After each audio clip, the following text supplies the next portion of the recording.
અહેમદાબાદ મિત્ર ન્યૂઝની ટોપ 10 ખબરોમાં આપનું હાર્દિક સ્વાગત છે.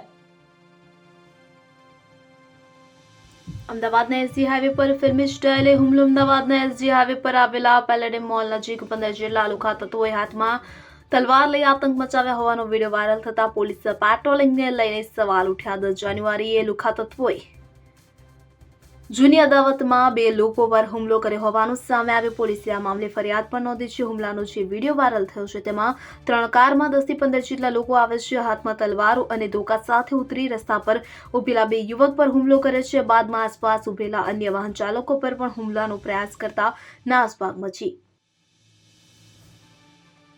અમદાવાદ રિવરફ્રન્ટ પર યોજાઈ રહેલા પતંગ ઉત્સવનો મુખ્યમંત્રી ભૂપેન્દ્ર પટેલની હસ્તે ખુલ્લો મૂકવામાં આવ્યો. મુખ્યમંત્રીએ પણ પતંગ પર હાથ અજમાવ્યો હતો. અમદાવાદના આંગણે શરૂ થયેલા આંતરરાષ્ટ્રીય પતંગ મહોત્સવમાં ભાગ લેવા માટે દેશના 11 રાજ્યોમાંથી 52 અને 47 દેશમાંથી 143 પતંગબાજો આવી પહોંચ્યા છે. અમદાવાદ રિવરફ્રન્ટના આકાશમાં રંગબેરંગી પતંગો છવાયેલા જોવા મળ્યા હતા. અવનવા પતંગો નિહાળવા માટે મોટી સંખ્યામાં શહેરીજનો પણ અને બાળકો સાથે પહોંચ્યા. 24 કલાકમાં ઉત્તર ગુજરાતના જિલ્લામાં છૂટાછવાયા વરસાદની શક્યતા. ગુજરાતીઓ માટે ઉત્તરાયણ એટલે પતંગ ચગાવવાની સાથે મોજ મસ્તી અને જલસાનો તહેવાર. રાજ્યભરમાં 14 અને 15 જાન્યુઆરી એમ 2 દિવસે લોકો ધાબા પર ચડીને ઉત્તરાયણની ઉજવણી કરે છે. ફક્ત ગુજરાતીઓ જ નહીં પરંતુ દેશના અન્ય રાજ્યમાંથી અને વિદેશથી પણ લોકો ઉત્તરાયણ કરવા ગુજરાત અને તેમાં પણ ખાસ અમદાવાદ આવે છે. ત્યારે આ વર્ષે ઉત્તરાયણના 2 દિવસ પવનની દિશા અને ગતિ કેવી રહેશે તેના વિશે અંબાલાલ પટેલે કેટલીક આગાહી કરી છે. આજે 11 જાન્યુઆરી અમદાવાદ હવામાન વિભાગ દ્વારા 24 કલાક ઉત્તર ગુજરાતના જિલ્લાઓમાં છૂટાછવાયા વરસાદ પડવાની આગાહી વ્યક્ત કરી છે. અમદાવાદમાં વધુ એક senior citizen digital arrest.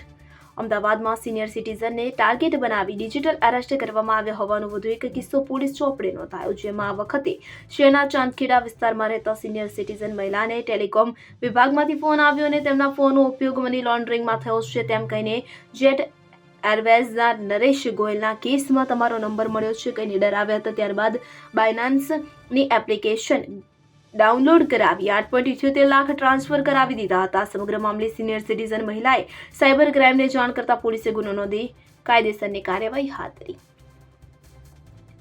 Memco bridge નીચે 15 વધુ વાહનોમાં તોડફોડ. અમદાવાદમાં નવેમ્બર અને ડિસેમ્બર મહિના સુધી પોલીસે કોમ્બિંગ હાથ ધર્યું હતું અને શકમંદોના ઘરમાં ઘૂસીને પણ તપાસ હાથ ધરી હતી.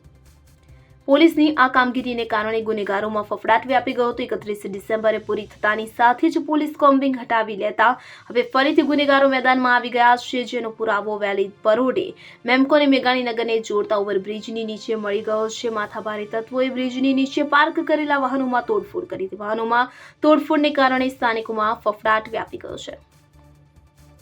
વસ્ત્રાલની શંકર વિદ્યાલયમાં રસપ્રદ ક્વિઝ સ્પર્ધા. વસ્ત્રાલ વિસ્તારની શ્રી શંકર વિદ્યાલય ઉચ્ચતર માધ્યમિક શાળામાં આજે ક્વિઝ સ્પર્ધાનું આયોજન કરવામાં આવ્યું હતું. આ સ્પર્ધામાં શાળાના મોટા ભાગના વિદ્યાર્થીઓએ ઉત્સાહપૂર્વક ભાગ લીધો હતો. કાર્યક્રમનું સફળ સંચાલન G.A. પટેલ અને અન્ય શિક્ષક મિત્રોની ટીમ દ્વારા કરવામાં આવ્યું હતું. ક્વિઝમાં વિદ્યાર્થીઓના સામાન્ય જ્ઞાનની કસોટી કરતા પ્રશ્નો ઉપરાંત અભ્યાસક્રમ આધારિત પ્રશ્નોનો પણ સમાવેશ કરવામાં આવ્યો હતો. આ પ્રકારની સ્પર્ધાનું આયોજન વિદ્યાર્થીઓને ભવિષ્યની સ્પર્ધાત્મક પરીક્ષાઓ માટે તૈયાર કરવાના ઉમદા હેતુથી કરવામાં આવ્યું. બાવળામાં માર્ગ સલામતી જાગૃતિ અભિયાન. બાવળા ખાતે રાષ્ટ્રીય માર્ગ સલામતી માસ 2025ની ઉજવણીના ભાગરૂપે સહાયક પ્રાદેશિક વાહન વ્યવહાર કચેરી અને ડ્રાઇવિંગ સ્કૂલ એસોસિએશનને સંયુક્ત રીતે માર્ગ સલામતી અભિયાન હાથ ધર્યું છે. આ અભિયાન અંતર્ગત બાવળા આરટીઓની હદમાં આવતા વિસ્તારોમાં ડ્રાઇવિંગ સ્કૂલના વાહનોની વિશેષ રેલીનું આયોજન કરવામાં આવ્યું હતું. સાબરમતી જેલની ઓપન જેલમાંથી કેદી ફરાર. અમદાવાદ શહેરમાંથી પોલીસ લોકઅપમાંથી આરોપી ભાગવાના અનેક બનાવો બન્યા બાદ હવે સાબરમતી જેલમાંથી પણ આરોપી ફરાર થઈ ગયો છે. હત્યાનો આરોપી આજીવન કારાવાસની સજા ભોગવી રહ્યો હતો ત્યારે તેને ઓપન જેલમાં રાખવામાં આવ્યો હતો. તે સમયે જ તેને ત્યાંથી તક મળતા જ ભાગી ગયો હતો. સમગ્ર મામલો સામે આવ્યા બાદ હવે આ સંદર્ભે પોલીસે ફરિયાદ નોંધી આરોપીને પકડવાના પ્રયાસો કર્યા છે. બંધ હાટકેશ્વર બ્રિજ અસામાજિક તત્વોનો અડ્ડો બન્યો. બંધ બ્રિજમાં સ્ટ્રીટ લાઇટ બંધ હોવાથી તેનો લાભ લઈને કેટલાક અસામાજિક તત્વો ત્યાં બેસીને દારૂની મહેફિલ માણી રહ્યા છે. એટલે કે બ્રિજ પર દારૂની ખાલી બોટલો છેલ્લા કેટલાય સમયથી જોવા મળી રહી છે. એટલે કે વિવાદોથી ઘેરાયેલા બ્રિજ પરથી દારૂની બોટલો મળવા લાગતા વધુ એક વિવાદ છેડાયો છે.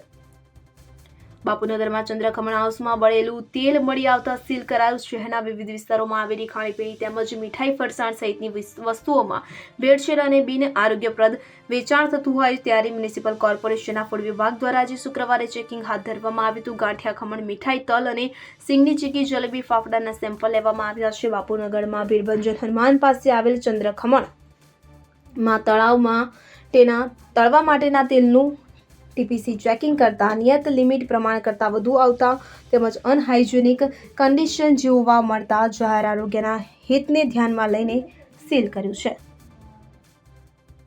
અહેમદાબાદ મિત્ર ન્યૂઝની યુટ્યુબ ચેનલને સબસ્ક્રાઇબ કરો અને બેલ આઇકન જરૂરથી દબાવો જેથી મહત્ત્વના સમાચાર આપના સુધી જલ્દીથી પહોંચે.